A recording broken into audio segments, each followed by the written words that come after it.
स्वार्थ में 2 शब्द हैं, एक है स्व और दूसरा है अर्थ। इसका मतलब है कि कामना की पूर्ति। जब से व्यक्ति पैदा होता है, उसकी निरंतर यही चाह रहती है कि वो सबसे सुंदर दिखाई दे, स्वस्थ हो, सबल हो। किंतु ये विडंबना है कि उसके हाथ में तो कुछ भी नहीं है। वो चाहकर भी अपनी इच्छा से ना तो सुंदर हो सकता है, ना सबल हो सकता है और ना ही स्वस्थ हो सकता है। सुंदरता प्रकृति के अधीन है। जैसे प्रकृति ने चाहा वही जन्म से उसको मिलेगा। उसकी जो सबलता है वो भी नेचर द्वारा दी गई है, उसकी खान-पान के अधीन है। स्वास्थ्य तो पूरी तरह से प्रकृति के अधीन है।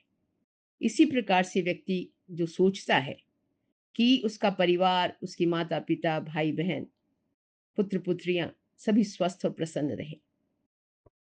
सभी अपने-अपने कर्म के आधार पर फल भोगते हैं, यही सत्य है।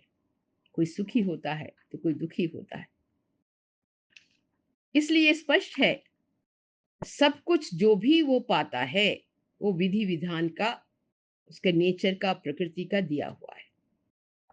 इसके विपरीत भी यदि व्यक्ति ये चाह ले कि उसे अपने और अपना स्वार्थ की सिद्धि करनी है, अपनी कामना की पूर्ति करनी है, तो एक छोटी-सी टिप है।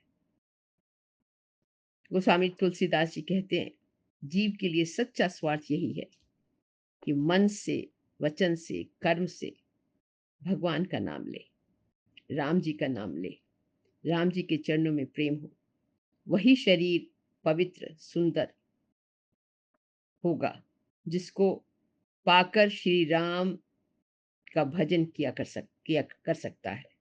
तो यही आपका स्वार्थ है कि भगवान की प्रार्थना में, भगवान के प्रेम में लगे रहो, लगे रहो।